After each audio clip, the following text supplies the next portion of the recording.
최인호 선생의 상도라는 책이 있습니다.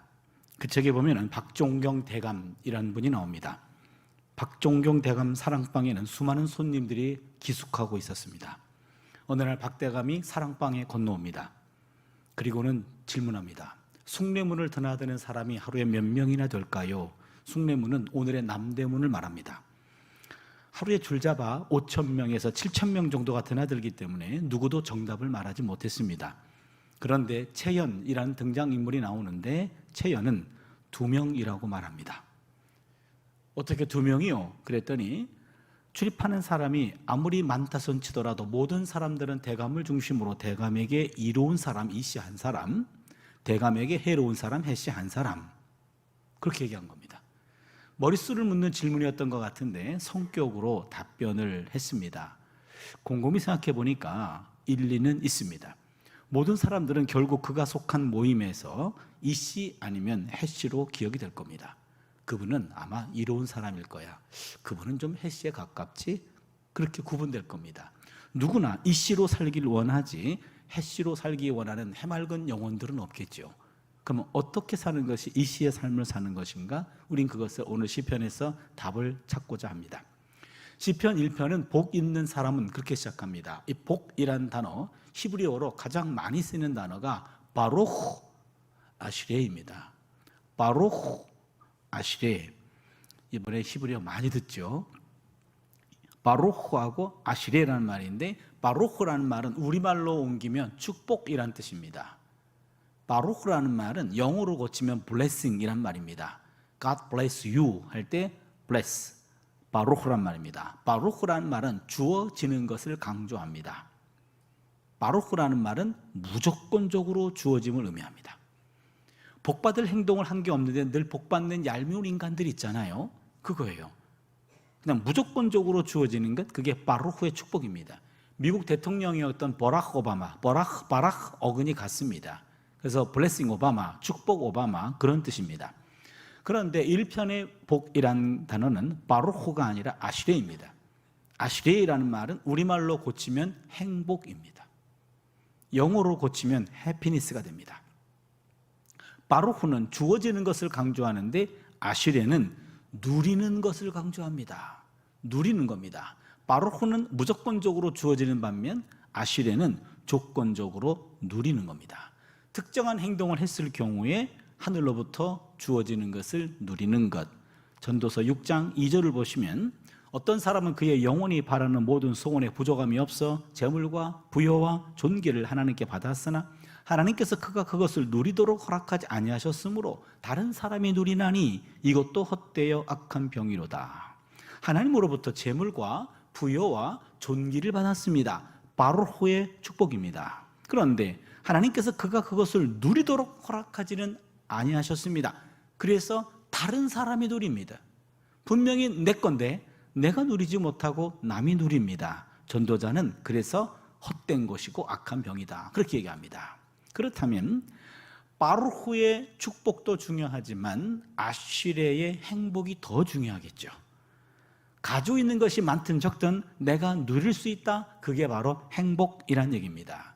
그러기에 오늘 본문은 정확히 번역하면 행복한 사람은 그런 뜻입니다. 이 행복한 사람, 내가 가진 것이 많든 적든 누릴 수 있는 사람, 그 사람은 조건이 따릅니다. 오늘 본문에 보니까 2가지 조건입니다. 첫 번째 조건은 행복한 사람은 악을 멀리하는 삶을 삽니다. 그게 1절입니다. 복 있는 사람은 악인들의 꾀를 따르지 아니하며 죄인들의 길에 서지 아니하며 오만한 자들의 자리에 앉지 아니하고. 어찌 보면 똑같은 말들이 반복되는 것 같습니다. 행복한 사람은 악을 멀리한다. 그런데 동사를 주목해 볼까요? 따르다, 서다, 앉다. 따르다, follow, 서다, stand, 앉다, sit down. 그러면은 따라가다가 서다 앉아버린다, 그런 뜻인데요. 여러분, 악이라고 하는 것은 난 악이다 이렇게 무섭게 다가오지 않아요. 그럼 졸다가도 깹니다. 악은 달콤한 유혹과도 같이 살며시 접근합니다. 호기심과 달콤함 때문에 단번에 외면하기는 아쉽습니다. 그렇다고 움켜쥐기에는 찜찜합니다. 그래서 일정한 거리를 두고 그냥 따라만 갑니다. 따라가다 보면 어느 순간 나도 모르는 사이에 옆에 있는 것을 확인하게 됩니다. 그쯤 되면 이왕 버린 몸 앉아버립니다. 이게 따라가다 서다 앉다라는 의미가 그것을 표현하고 있습니다. 한 번이라도 눈이 가면 어느 순간 몸이 가고, 몸 가면 결국 마음 가는 건 시간 문제입니다. 행복한 사람은, 즉 하나님이 주신 것을 누릴 수 있는 사람은 악과 단절된 삶을 삽니다. 고난은 맞서서 이기고 죄는 피해서 이기라는 말이 있어요. 고난은 맞짱 떠야 되고 죄는 피해야 됩니다. 유혹에서 벗어나는 길은 두 가지가 있습니다. 첫 번째입니다. 자신을 믿지 않는 겁니다. 난 절대로 안 넘어갈게요. 그 사람 분명히 넘어갑니다. 어떤 유혹에서도 나를 지키려면은 자신을 믿지 않는 거예요. 나도 별 수 없어. 나도 넘어갈 거야. 자신을 믿지 않는 거고, 두 번째는요, 유혹의 현장에서 무조건 도망가야 됩니다. 유혹의 현장에서 도망가야 돼요. 유혹의 순간 그곳에서 기도해서도 안 됩니다. 그곳을 무조건 도망가야 나를 지킬 수 있어요. 그러기에 유혹으로부터 벗어나는 길, 첫 번째 자신을 믿지 않는다, 두 번째 도망간다. 이 두 가지가 모든 유혹으로부터 자신을 지키는 방법입니다. 두 번째입니다. 행복한 사람은 하나님의 말씀과 가까이 합니다. 2절입니다. 오직 야훼의 율법을 즐거워하여 그의 율법을 주야로 묵상하는도다. 행복한 사람은 하나님의 말씀을 즐거운 마음으로 대합니다. 시편 119편 103절입니다. 주의 말씀의 맛이 내게 어찌 그리 단지요 내 입에 꿀보다 더 다니이다.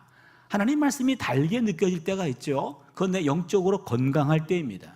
여러분, 몸에 이상이 오면 병원에 갑니다. 의사 선생님이 청진기를 가지고 제 가슴 소리와 그다음에 등에 갖다 대고 소리를 듣습니다. 그럼 어디에 문제가 있는지를 찾아냅니다. 마찬가지로 내가 영적으로 건강한가 건강하지 아니한가는 성경이라는 청진기를 내 심령에 갖다 대면 측정이 됩니다. 집사님, 잠이 안 와요? 잠 안 올 때는 잠언 읽으면 직방해야요 라고 잠언 읽고 주무신다거나, 아이고 목사님, 구약 예언서는 도대체 은혜가 되지 않아요. 예언서는 어디를 펴봐도 칼과 기근과 전염병으로 심판하겠대요. 이게 예언서에 나오는 심판 3종 세트예요. 칼로, 그리고 기근으로, 전염병으로 너희들을 심판하겠다. 어떤 예언자들은 포로로 끌고 갈 것이다, 갈고리로 끌고 갈 것이다. 주로 이런 내용들이 나와요. 그러다 보니까 예언서가 별 은혜가 안 돼요. 그런데 예언서가 은혜가 안 된다라고 하면 예언자를 통해 주신 하나님의 사랑을 느끼지 못하는 내가 문제지 예언서가 문제는 아닙니다. 구약성경 어디를 펴봐도, 신약성경 어디를 펴봐도 그 안에서 하나님의 사랑이 느껴진다면 나는 영적으로 건강한 상태가 돼요. 그러나 특정 본문들이 내게 은혜가 되지 않는다라고 하면 내가 문제입니다. 골고루 하나님과 접촉할 수 있어야 되는 거죠. 행복한 사람은 하나님의 야훼의 율법을 주야로 묵상한다 그랬죠. 주야라는 말은 밤낮으로 항상 늘 그런 뜻도 되고요, 또 다른 뜻도 있습니다. 주라는 말은 형통할 때, 야라는 말은 불통할 때입니다. 주라는 말은 잘 나갈 때, 야라는 말은 어려울 때입니다. 그렇다면 주야라는 말은 시간적인 의미도 있지만 질적인 의미도 있어요. 어떤 환경에서도 하나님 말씀을 늘 기쁨으로 묵상합니다. 환경에 휘둘리지 않습니다. 좋을 때나 어려울 때나 환경에 휘둘리지 않습니다. 여러분 기억하세요. 말씀 보는 것이 상수가 되고 그 이외의 것들은 변수가 되는 겁니다. 어떤 환경에서 휘둘리지 않습니다. 그냥 상수 하나님 말씀을 보는 거예요. 환경에 휘둘리지 않아요. 환경을 뛰어넘습니다. 그리고 그 이외의 것들이 변수가 되는 거예요. 환경에 휘둘릴 때는, 좋을 때는 말씀이 펼쳐지는데 어려울 때는 말씀이 펼쳐지지가 않아요. 이거는 건강한 영성이 아닙니다. 어떤 환경에서도 흔들리지 않고 내 루틴대로 가는 겁니다. 하나님 말씀 보는 것이 상수, 그 이외의 것들은 변수로 삼는 거죠. 주야로 묵상한다 그랬죠. 여러분 말씀 묵상 어떻게 하십니까? 한 구절 읽고 눈 감고 깊이 생각하다 피곤하면 의식도 잃고 그러잖아요. 그래서 피곤할 때 말씀 묵상하면 졸립디다 그러는데 그 말씀 묵상을 잘못 아신 겁니다. 여기 묵상하다라는 말이 히브리 말로 하가라는 말입니다. 요 하가라는 말은 나지막한 목소리로 읊조리다라는 뜻입니다. 소리내서 읽다, 계속해서 읽다, 연구하다, 공부하다라는 뜻입니다. 중요한 것은 묵상하다라는 말은 소리내서 읽는 겁니다. 하나님 말씀은 소리내서 읽는 것이 원칙입니다.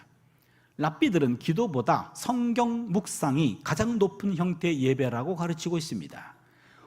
우리가 기도할 때는 우리가 하나님께 말하지만 성경을 묵상할 때는 하나님이 우리에게 말씀하신다는 겁니다. 그러니까 기도보다 말씀 묵상이 더 높은 차원의 예배다라고 말합니다.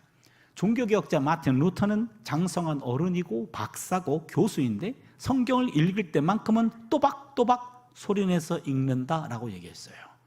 여러분, 성경을 읽을 때는요, 소리내서 내 귀에 들릴 정도로 읽어야 됩니다. 우리 몸은 외부와 내부가 통하는 게 9개의 문이 있어요. 별로 평소 의식을 못할 텐데 여기 얼굴에만 7개 문이 있습니다. 한번 따져볼까요? 눈 2개, 귓구멍 2개, 콧구멍 2개, 입 하나, 7개죠. 이 7개 문은 흡입과 배출 두 가지를 다 하는 양의 문이라 그럽니다. 흡입하기도 하고 배출하기도 하고. 또한 우리 배꼽 아래에 또 2개의 문이 있습니다. 이걸 음의 문이라 그러는데 요도와 항문이 있습니다. 이거는 배출용이에요. 그렇다면 외부의 것이 안으로 들어오는 게 여기 7개 문이 있잖아요. 눈으로만 읽으면 문 2개만 열려요. 그러나 소리내서 읽으면 눈이 열리고 귀가 열리고 입이 열려요. 5개 문이 열립니다. 콧구멍 2개도 열려 있는데 말씀이 소리내서 움직일 때 말씀의 파동, 말씀이라고 하는 것은 파동이다, 입자다, 그렇게 물리학자들이 말하는데 그 파동과 말씀의 소리가 내 콧구멍을 통해 들어오는지 안 들어오는지 그거는 제가 모르겠어요. 아무튼 분명한 것은 5개는 열려 있습니다. 눈으로 읽고 귀로 읽고 입으로 읽는 겁니다. 일종의 3중 독서가 됩니다. 그러게 카페 가서 말씀 묵상한다 그랬을 때는요, 구석에 앉아가지고 중얼중얼 하면서 내 귀에 들릴 정도, 말씀이 내 입에 붙어야 돼요. 그래서 인명과 지명이 말씀에 쫙쫙 붙어야 돼요. 그래서 말씀을 읽을 때 내 귀에 들려야 되고 입으로도 읽어야 되고 눈으로도 읽는 거죠. 그렇게 해야 말씀이 내 안에 쌓이게 됩니다. 그래서 악과는 단절하고 말씀과 가까이 하는 사람, 이런 사람들은 결국 시냇가에 심겨진 나무가 됩니다. 그게 3절입니다. 그는 시냇가에 심은 나무가 철을 따라 열매를 맺으며 그 잎사귀가 마르지 아니함 같으니 그가 하는 모든 일이 다 형통하리로다. 구약성경에서 나무는 의인을 상징합니다. 시편 92편 12절을 보시면 의인은 종려나무같이 번성하며 레바논의 백향목같이 성장하리로다. 의인은 종려나무 같다, 레바논의 백향목 같다. 그래서 구약성경을 보면요, 의인을 표현할 때 나무로 표현합니다. 시냇가에 심은 나무라 그랬죠. 여기 시냇가는, 보통 시냇가는요, 이스라엘 지형은 겨울이 우기입니다. 겨울에 한 5개월 정도만 비가 내리고 1년에 한 7개월 정도는 비 한 방울 내리지 않습니다. 그래서 비가 내리는 겨울, 우기 때, 그때만 시냇가가 형성이 되고, 그리고 여름에는 그 시냇가가 말라붙어 버려요. 그런 것을 자연천이라고 말하고 계절천이라고 말하고 와디라고 말해요. 속이는 시내라고 말하는 거죠. 아니, 우기 때 갔더니 그렇게 물이 많은데 건기 때 갔더니 물 한 방울 없어. 그걸 속이는 시내라 그럽니다. 그런 시냇가에 이 나무가 심겨졌다간 이 나무는 우기 때는 괜찮지만 건기 때는 말라붙어 버립니다. 여기 나와 있는 시냇가는 그 단어가 아닙니다. 여기 있는 시냇가는 광개수로가 연결되어 있어서 1년 내내 물이 메마르지 않는 곳입니다. 365일 물이 흐르는 곳입니다. 결국 악을 멀리하고 하나님 말씀을 가까이 하는 사람은 물이 메마르지 않는 시냇가에 심은 나무가 됩니다. 여기 심은이라는 말도 정확히 번역하면 심겨진이에요. 여러분, 심은 나무와 심겨진 나무 어떤 차이가 있나요? 심은 나무라고 한다면 마치 나무가 걸어 다니다가 어디가 물이 많을 거 하고 지가 걷다가 뿌리 내리는 것 같아요. 그런 걸어 다니는 나무가 있다면 신고해 주시기 바랍니다. 미친 나무예요. 그렇죠? 이게 심은 나무가 아니라 심겨진 나무입니다. 무슨 말입니까? 나무가 심는 것이 아니라 타인에 의해서 나무가 옮겨 심겨지는 거죠. 그래서 여기서 정확하게 표현하면 심겨진 나무입니다. 헬라어도 그렇고 히브리어도 그렇고 이렇게 결정적인 순간에 수동태로 표현됩니다. 그거를 신적 수동태라 그래요. Divine passive. 무슨 말이냐면 그렇게 되었습니다. 그렇게 말해요. 내가 한 게 아니라 그렇게 됐어요. 그 말은 뭐죠? 내가 한 것이 아니라 외부의 힘에 의해서 그렇게 되었다. 정확하게 표현하면 하나님이 그렇게 하셨다. 그 말을 그렇게 되었습니다 라는 신적 수동태로 씁니다. 인생은 내 마음대로 사라지지 않습니다. 신비한 힘에 의해서 이끌리는 것 같습니다. 따라서 인생은 깨닫고 보면 능동태가 아니라 수동태예요. 여러분, 인생은 사는 것이 아니라 사라지는 것, 여러분 인정하시죠? 잠언 16장 9절을 보시면 사람이 마음으로 자기의 길을 계획할지라도 그의 걸음을 인도하시는 이는 야훼신이라 그랬습니다. 인생의 계획을 짜지만 그러나 지나고 나면 내 계획대로 내 뜻대로만 된 것이 아니라 하나님이 개입하셨습니다 라는 얘기죠. 그렇다면 악과는 단절, 하나님 말씀과 가까이 하는 삶이 반복되다 보면 나도 모르는 사이에 이제는 한 그루의 나무가 되는데, 요 나무에게는 네 가지 특징이 있고 요 네 가지 특징이 바로 나무의 영성입니다. 첫 번째입니다. 나무는 침묵합니다. 나무는 자신에게 욕을 해도 침묵하고 삿대질해도 침묵합니다. 침을 뱉어도 침묵합니다. 심지어 가지를 꺾고 짓밟아도 나무는 끝까지 침묵합니다. 주변의 무익한 처사나 소리에 전혀 반응하지 않습니다. 억울한 소리에도 일체 반응하지 않습니다. 나무는 우리가 알 수 없는 무엇인가 귀를 기울이며 철저히 침묵하는 것 같습니다. 그런데 우리는, 나무는 침묵하지만 침묵보다는 우리는 주로 거짓말하거나 실언하기도 합니다. 야고보서 3장 2절을 보시면 우리가 다 실수가 많으니 만일 말에 실수가 없는 자라면 곧 온전한 사람이라 능히 온몸도 굴레 씌우리라. 말에 실수가 없는 자 없다, 그런 얘기죠. 말에 실수가 없는 사람은 이 세상에 없습니다. 그렇다면 거짓말을, 말의 실수를 줄이는 확실한 방법이 있습니다. 그게 뭐죠? 침묵입니다. 침묵이 지름길입니다. 때로는 억울한 일을 당해도 침묵으로 대응할 수 있어야 됩니다. 창세기에 요셉이란 사람이 나옵니다. 그는 형들에 의해서 이집트 노예로 팔려갔습니다. 이집트의 경호대장 보디발의 집에 종이 되었죠. 거기서 승승장구했고요, 가정 총무까지 올라갑니다. 근데 그러던 어느 날 그 보디발의 아내가 요셉을 유혹하지요. 요셉은 보디발의 아내의 집요한 유혹을 물리쳤습니다. 그러자 보디발의 아내가 신랑에게 이 종이 나를 희롱하였어 라고 거짓말합니다. 그 얘기를 듣고 보디발은 요셉을 감옥에 가둡니다. 여기까지가 성경 이야기입니다. 여러분, 성경은 단순히 표층에만 머물러서는 안 되고 때로는 심층까지 파고 들어가야 돼요.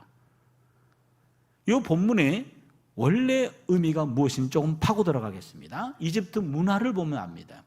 이집트 문화에 따르면 동급의 이집트인들끼리 남의 아내를 유혹하거나 희롱하다가 그것이 발각이 되면 그 자리에서 처형할 수 있습니다.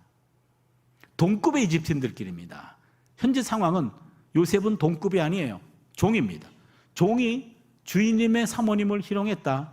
그 얘기를 듣는 순간 보디발은 요셉을 그 자리에서 즉각 처형했어야만 합니다. 그게 그 당시 문화입니다. 그러나 보디발은 요셉을 처형하지 않았고 감옥에 가두는 선에서 그냥 수습했습니다. 이 결과는 무엇을 얘기하냐면 보디발은 아내보다 요셉을 더 신임한 겁니다. 보디발의 가정에는 많은 종들과 많은 사람들이 뒤에서 수군수군합니다. 아, 저것은 요셉이 죄가 없는 거구나. 그런데 요셉은 보디발에게 자신의 무고함을 인정받았지만 그 억울함을 호소하진 않습니다. 만약에 저 같으면 보디발을 찾아가서 주인님, 사모님의 음탕한 말 안 해도 아시죠? 전 너무 억울합니다 라고 말할 것 같습니다. 근데 요셉은 이때 침묵합니다. 따지지 않습니다. 그대로 수용합니다. 이러한 태도는 겁쟁이 태도가 아닙니다. 비겁한 처사도 아닙니다. 잘못을 시인한 것도 아닙니다. 인간의 지나친 적극적 개입이 오히려 이를 악화시킬 수 있습니다. 보디발은 지금 보디발은 아내보다도 요셉을 신임한 거죠. 보디발의 아내는 수모를 당한 겁니다. 그러나 요셉은 그대로 수용합니다. 왜냐하면 내가 알고 보디발의 아내도 알고 보디발은 나를 신임하고 있고, 더 중요한 것은 창세기 39장 9절에 보시면 내가 어찌 이 큰 악을 행하여 하나님께 죄를 지으리까? 그 유혹의 현장에 하나님이 계셨다라는 것을 그는 인정한 겁니다. 그렇다면 무엇보다도 하나님이 알고 계신 거죠. 그렇다면 내 억울함을 하나님이 아시기 때문에 하나님이 개입할 때까지 기다리는 겁니다.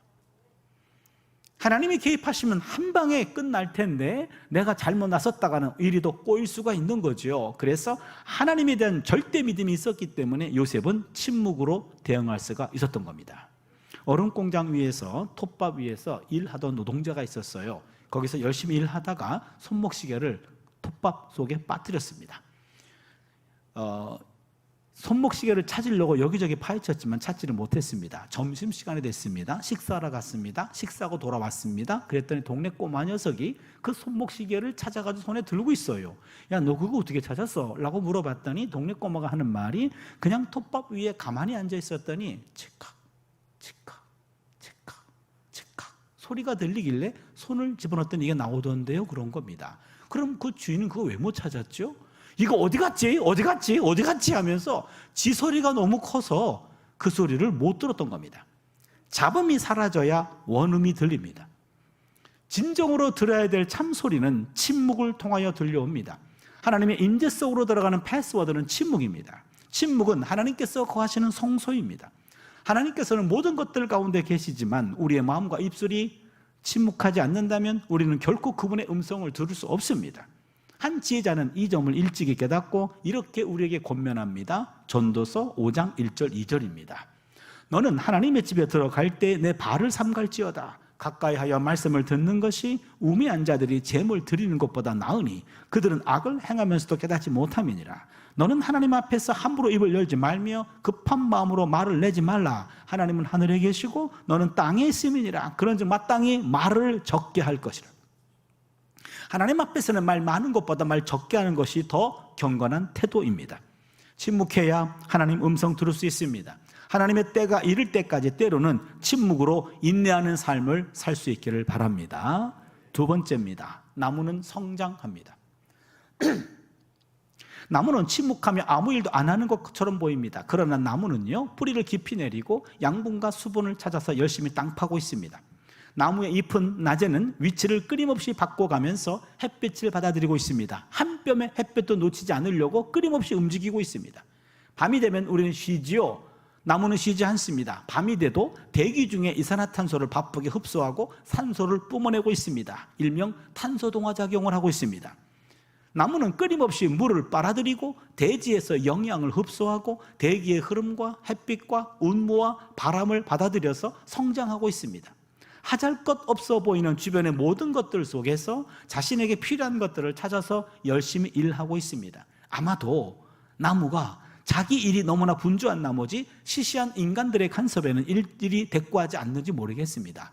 나무한테 가서 말을 걸었는데 나무가 무시했다? 나무보다 덜 바빠서 그래요. 나무는 바쁩니다. 생명체는 끊임없이 성장합니다.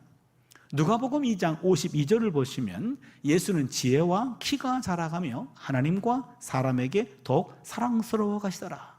예수님이 지혜가 자랐죠? 지적 성장입니다. 그리고 키가 자랐죠? 육체적 성장입니다. 하나님께 사랑스러워 갔죠? 영적 성장입니다. 사람들에게 사랑스러워 갔죠? 사회적 성장입니다. 예수님께서는 멘탈, 지적으로도 성장하셨고 피지컬, 육체적으로도 성장하셨고 스피리추얼, 영적으로도 성장하셨고 소셜, 사회적으로 성장하셨어요. 그렇다면 예수님의 성장은 어느 한쪽만의 성장이 아니라 입체적인 성장이었습니다. 전인적인 성장이었습니다. 그래야 골고루 성장해야 하나님과 사람들에게서 사랑받을 수가 있는 겁니다. 고린도후서 4장 16절을 보시면 우리의 겉사람은 낡아지나 우리의 속사람은 날로 새로워지도다. 겉사람은 우리가 어찌할 수 없지만 속사람은 새로워질 수 있습니다. 그래야 사람이 성장하고 성숙해지는 거죠. 여러분, 외모와 인상은 구분되는 거 아시죠? 외모는 본인 책임이 아닌 것도 아시죠? 외모는 부모 책임이고 인상은 본인 책임이에요. 외모는 이분하고 만나가지고 이딴 거 하나 만든 거예요. 그렇잖아요. 그런데 인상은 본인 책임인데 특별히 40 이상 되신 분들의 인상은 본인의 인생 성적표입니다. 내가 지나간 40년 동안 이렇게 살아왔다고 하는 그 인상은 본인 성적표예요. 링컨이 그런 말을 남겼다지요. 나이가 40이 되면 자기 얼굴에 책임을 져야 된다. 그 사람의 기본적인 성정과 감정들이 쌓여서 마흔이 되면 얼굴에 고스란히 드러난다는 뜻입니다. 화가 많고요, 부정적인 사람의 인상하고 평소에 잘 웃고 삶이 긍정적인 사람의 얼굴은 다르다는 이야기죠. 우리 몸은 정해진 정도만큼만 자랍니다. 하지만 우리의 내면은 정신적이고 영적 존재이기 때문에 성장 한계가 없답니다. 인생의 마지막 순간까지 아마도 우리의 내면은 계속 성장할 수 있습니다. 나이 먹는 만큼 말이죠. 우리 몸은 노화되지만 우리의 인격과 우리의 내면은 노숙해집니다. 내면의 성장판은 결코 닫히지 않습니다. 모든 생명은 성장이 멈추면 그때부터 퇴보합니다. 퇴보하면 쇠퇴합니다. 쇠퇴하다 보면 소멸하게 되어 있습니다. 그래서 나이 들었다고 성장을 멈추면 안 됩니다. 성장은 배움이라는 양식을 흡수함으로 이루어집니다. 매일매일 배움이라는 양식을 통해서 늘 성장할 수 있기를 바랍니다. 세 번째입니다. 나무는 열매를 맺습니다. 나무는 열매를 맺어요. 나무가 때가 되면 그 나무가 유실수라고 한다면 반드시 열매를 맺습니다. 그런데 그 나무 열매는 나무같이 하지 않아요.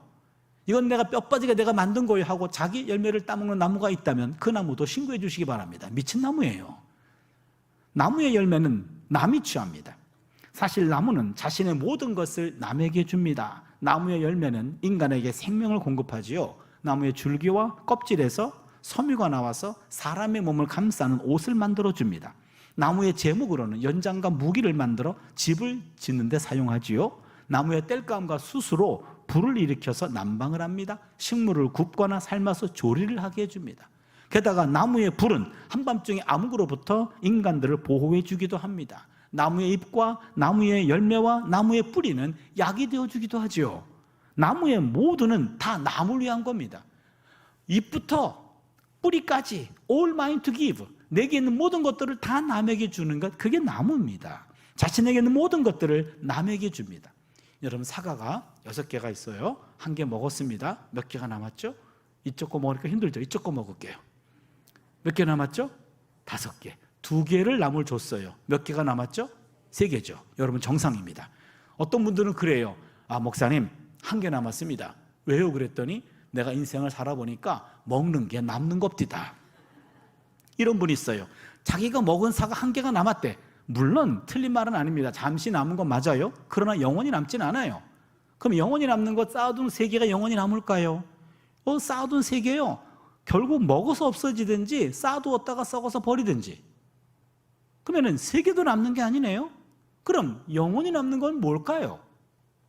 2개입니다. 2개. 잠시 내게 왔다가 내가 남에게 베풀었던 것, 그 2개, 그게 영원히 남는 겁니다.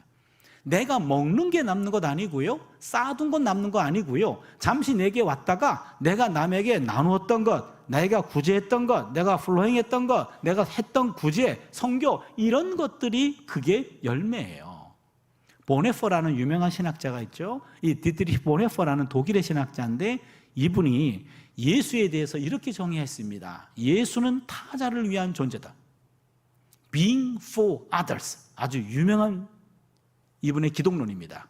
이분의 원어에 따르면 Sein für andere, 독일말로 Sein für andere, Being for others, 타자를 위한 존재였다. 예수님은 타자를 섬기기 위해서 오신 분이다.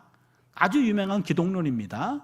그렇다면 예수를 주로 고백하는 사람들의 모임, 교회는 타자를 위한 집단이 되어야 된다. 그게 유명한 기독론이, 유명한 교회론입니다. 교회는 타자를 위한 집단이에요. 이런 집단은 사회에 없습니다.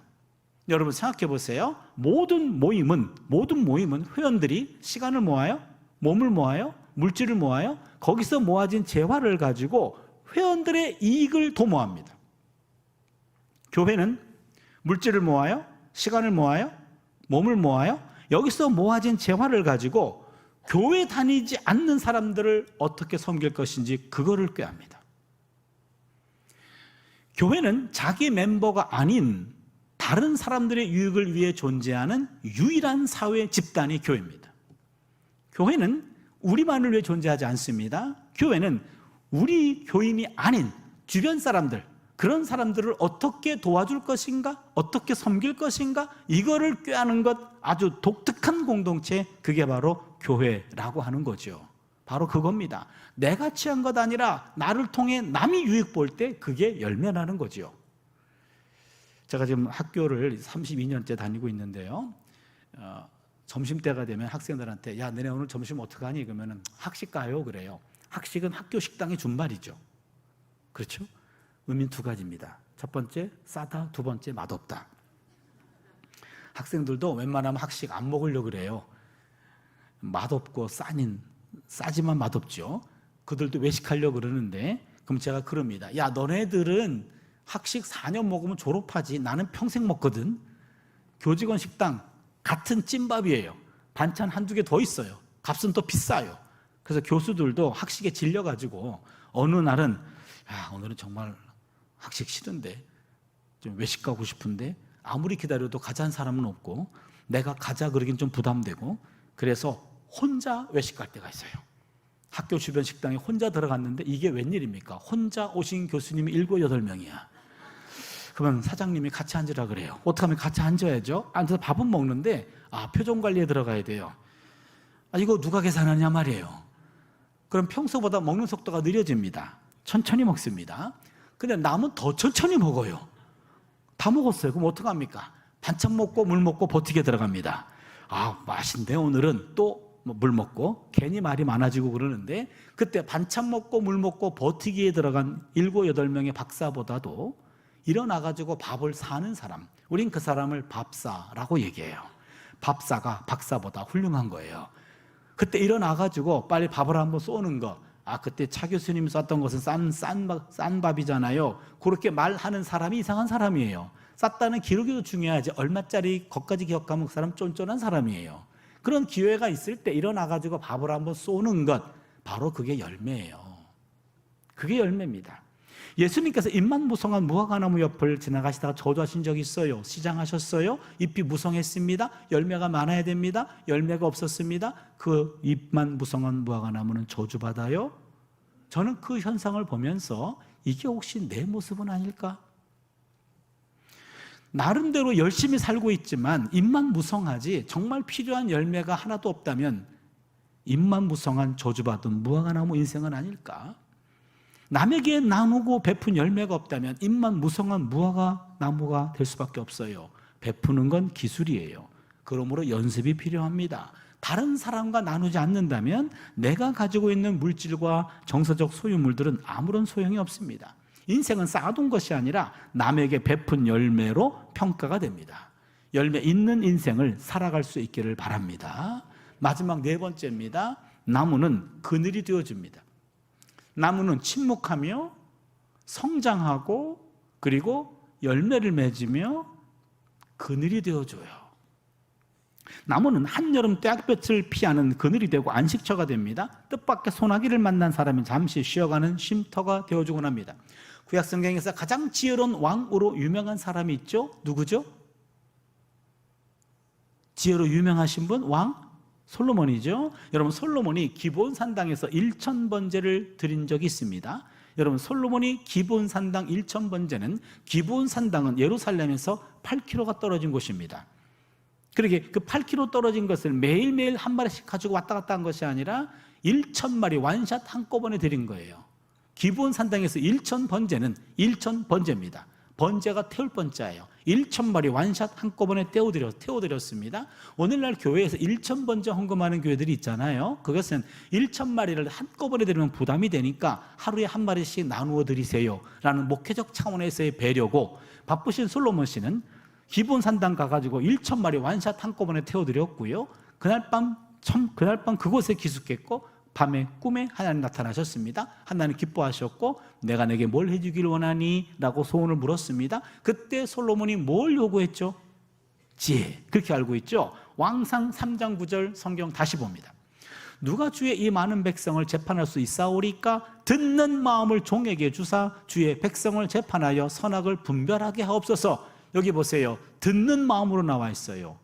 옛날 성경에 이 부분을 지혜로운 마음으로 잘못 번역했습니다. 솔로몬이 하나님에게 요구한 것은 지혜로운 마음이 아니에요. 이건 오역입니다. 정확하게 번역한 것이 듣는 마음이에요. 백성들의 마음을 들어주는 리더가 되기를 원합니다. 이게 정답입니다. 여러분, 리더는 내 목소리를 높이는 사람이 아니라 내가 책임진 사람들의 소리를 들어주는 사람이에요. 그들의 속마음까지 들어주는 사람, 여기 듣는 마음이라는 것을 오늘말로 하면 경청이란 말입니다. 세상은 자기 마음을 있는 그대로 관심 갖고 들어줄 사람을 찾습니다. 누군가 내 목소리를 경청해주고 들어주고 공감해주고 내 존재를 인정해주고 나의 가치를 알아주는 것을 원합니다. 그래서 성경은 듣기 전에 말하는 것은 어리석은 짓이다 라고까지 얘기합니다. 여러분, 지식은 말하려 하지만 지혜는 들으려고 해요. 지식은 말하려 하지만 지혜는 들으려고 합니다. 이 멋있는 말은 제 말이 아닌 것도 아시겠죠?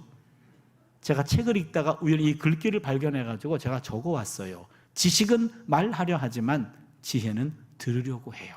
말하는 것보다 듣는 태도가 훨씬 더 지혜로운 태도입니다.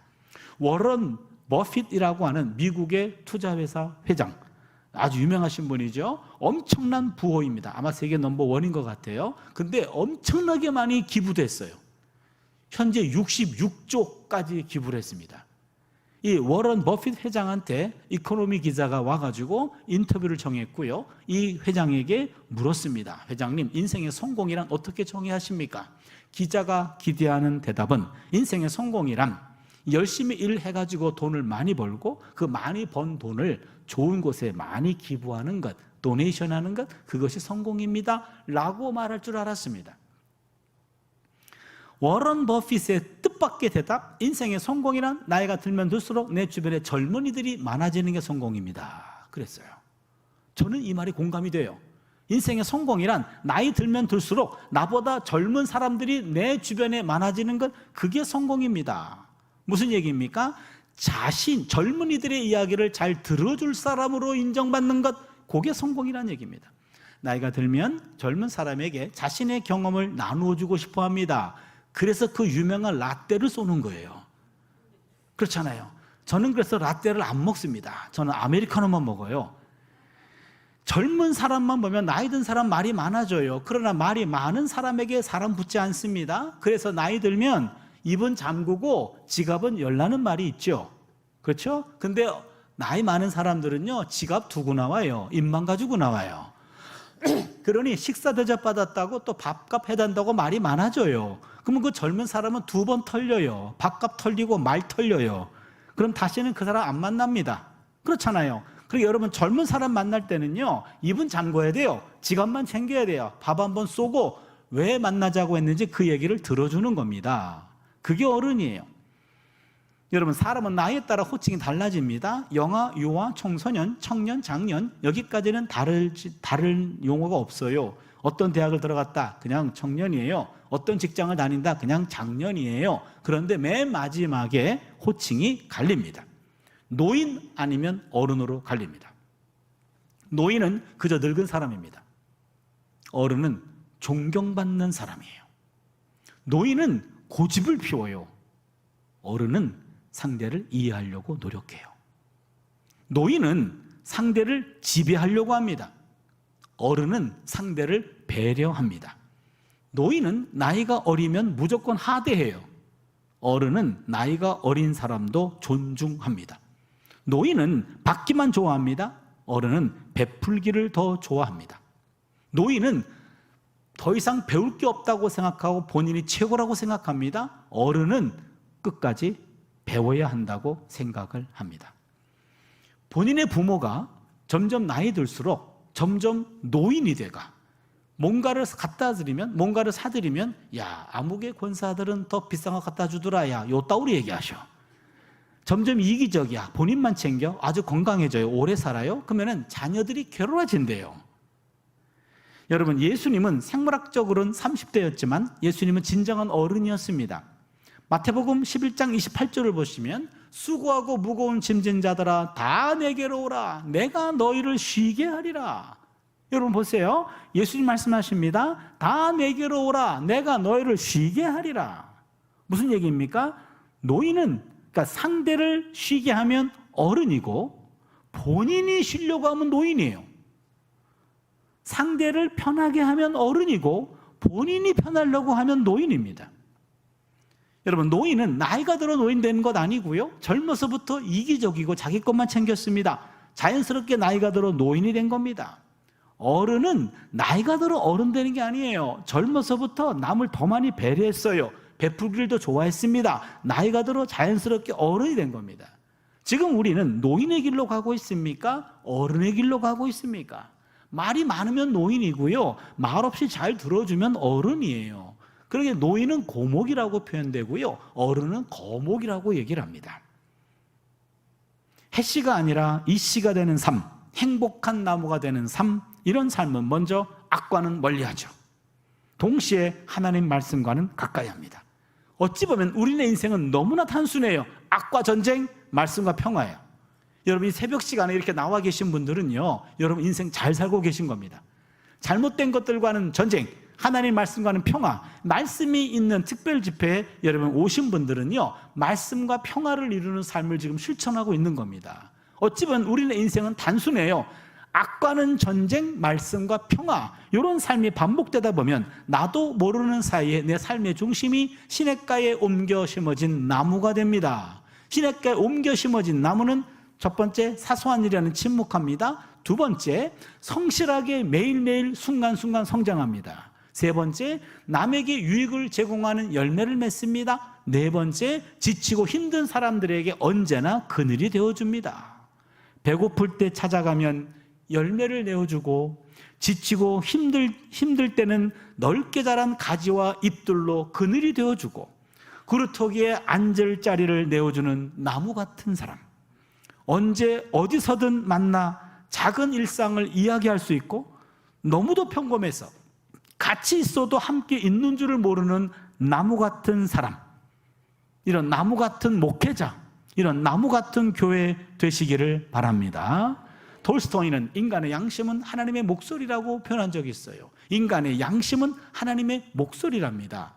여러분, 양심은 일종의 빨간불입니다. 알람장치입니다. 그러기에 잘못된 생각하거나 악한 행동할 때 그때 양심이 두근두근거립니다. 아니, 인간이 그래서는 안 되지, 어떻게 그럴 수가 있어 라고 빨간불이 들어옵니다. 그러면 알람장치가 살아있을 때는 전원이 연결되어 있는 겁니다. 전원 연결되어 있으면 빨간불 들어옵니다. 그런데 전원이 끊어진 사람들이 있어요. 남을 아주 악랄하게 남을 해쳐도, 사람을 죽여도 전혀 죄의식 없는 사람이 있잖아요. 사이코패스, 소시오패스, 성경적인 용어로는 화인 맞은 양심들, 이 사람들은 알람장치가 끊어져 있어서 그래요. 오늘 본문에 따르면 이 알람장치가 살아있으려면 전원 연결되어 있어야 되죠. 바로 시냇가에 심은 나무가 그랬죠. 하나님의 말씀이 공급되는 겁니다. 말씀이라는 전원에 연결되어 있고, 또한 시냇가에 심은 나무는 무리를 끌어올립니다. 생수입니다. 요한복음 해석에 따르면 성령의 생수입니다. 그러기에 말씀이라는 성령과 말씀으로 연결되어 있다면 알람장치가 살아있어요. 살아있다면 악한 것들 보면 악한 것들을 분별하고 악한 것들을 끊어내는 능력도 말씀과 성령에 있는 줄로 믿습니다. 말씀과 성령에 연결되어 있어서 알람장치가 살아있음으로 말미암아 잘못된 것들을 잘못된 것으로 분별하고 잘못된 것들을 끊어내는 용기도 바로 그곳에서 옵니다. 그렇다면 우리 한 사람 한 사람이 이 시대에 건강한 행복한 한 그루의 나무가 되어주시길 바랍니다. 우리 한 사람 한 사람이 이런 행복한 나무로 우뚝 선다면 우린 여기 100개 이상의 나무가 있습니다. 하나의 숲을 이루었습니다. 하나의 교회 숲을 이루어서 이 사회의 나쁜 공기인 이산화탄소를 우리가 흡수하고 맑고 신선하고 밝은 산소를 공급하는 그런 교회가 되어주시기를 바랍니다. 그래서 우리가 한 사람 한 사람이 행복한 나무가 되어야 되고요, 우리가 하나의 숲을 이루어서 이 지역사회를 맑게 해주는 이런 지역에 꼭 필요한 교회로 우뚝 설 수 있기를 주님의 이름으로 축원합니다. 기도하겠습니다.